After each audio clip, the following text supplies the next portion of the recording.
सर्व देशातील शेतकरी बांधवांना राष्ट्रीय शेतकरी दिनाच्या मनपूर्वक शुभेच्छा।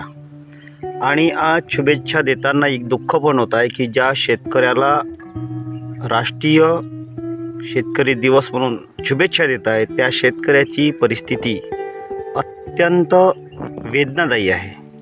आता मी सध्या शेतामध्ये बघा की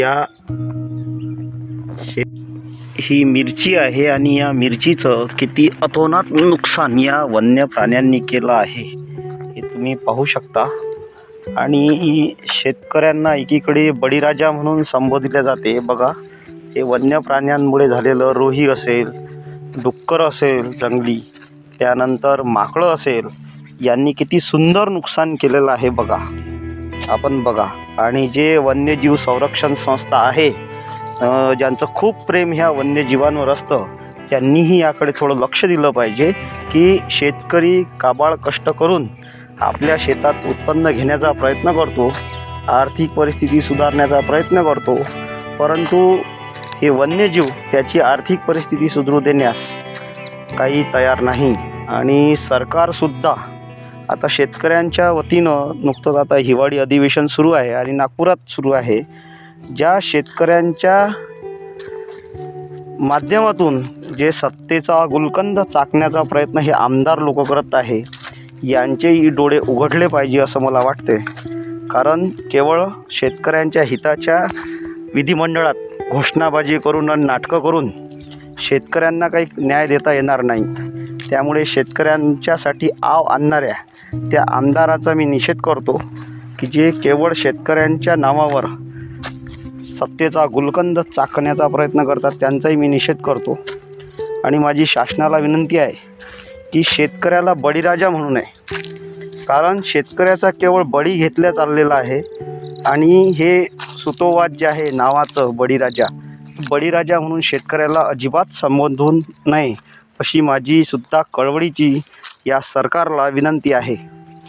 आणि आता हे बघा निवडणुकीच्या कालखंडात हे सर्वपक्षीय नेते आपल्यासमोर शेतकरी हिताच्या गोष्टी करतील, शेतकऱ्यांचं हित कसं जोपासतो हे सांगतील आणि बघा आणि आपल्याकडून पुन्हा एकदा मताची भीक मागून ही सत्तेचा गुलकंद 5 वर्षासाठी चाकण्यास तयार राहतील। आता ह्या मिरचीच्या शेतात हे नुकसान जे दिसत आहे तुम्ही पाहू शकता, हे काही एडिट केलेलं नुकसान नाही आहे, हे या जंगली वन्य प्राण्यांमुळे झालेलं नुकसान आहे। आणि ह्या नुकसानाची भरपाई आता कोण देऊ शकेल? ज्यांचं वन्य प्राण्यांवर खूप मोठं प्रेम आहे एकतर त्यांनीही नुकसान भरपाई शेतकऱ्यांना दिली पाहिजे, नाहीतर सरकारने शेतकऱ्यांसाठी एक कायदा करायला पाहिजे की शेतकऱ्यांचं वन्य प्राण्यांमुळे जेही नुकसान होईल ते नुकसान सरकार भरपाई करून देईल। आता बघा ह्या मिरचीच्या शेतातली ही परिस्थिती आहे। अशीच परिस्थिती कपाशी उत्पादक शेतकऱ्यांची पण आहे, चना उत्पादक शेतकऱ्यांची पण आहे, संत्रा उत्पादक शेतकऱ्यांची पण आहे। आता शेतकऱ्यांनी कोणतं पीक घ्यावं, काय करावं आणि शेती कशी करावी हा प्रश्न माझ्यासमोर तर निर्माण झालेला आहे। अनेकांचे प्रश्न वेगवेगळे असू शकतात, पण माझा हा प्रश्न आहे की शेतकऱ्यांकडे सरकारने डोळे झाक तर अजिबात करू नये। आणि शेतकरी आम्ही एकदम साधे सरळ लोक आहोत की आम्हाला कोणी काही ज्ञानाच्या 2 गोष्टी सांगितल्या की आम्ही त्या निवांतपणे ऐकून घेतो आणि भाऊ म्हणतील तसंच, असा आमचाही सुद्धा कार्यक्रम आहे। बघा ह्या शेतातील मिरचीचं नुकसान तुम्ही पाहू शकता।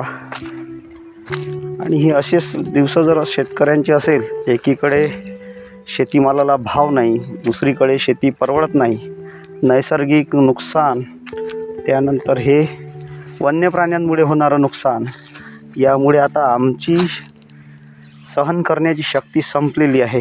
त्यामुळे माझं सरकारला हे आव्हान आहे की सरकारने शेतकऱ्यांच्या बाजूने काहीतरी भूमिका स्पष्ट घेतली पाहिजे आणि शेतकऱ्यांना न्याय दिला पाहिजे। दुसरी मागणी हे पण आहे की शेतकऱ्यांच्या शेतात हे नासधूस करणारे जनावरं हे सरकारचे आहे, त्यामुळे हे सरकारनेच पोसले पाहिजे। हे आमच्या शेतात विनाकारण नुकसान करून काही फायदा नाही, कारण नुकसान आमचंच होतं। या सरकारचं किंवा ह्या सत्तेचा गुलखंद चाकणाऱ्या आमदार खासदारांचं काहीच होत नाही. त्यामुळे माझी सरकारला नम्र विनंती आहे की कृपया सरकारने याकडे लक्ष द्यावं आणि बळीराजा म्हणून तर आम्हाला अजिबात संबोधू नये, ही नम्र विनंती.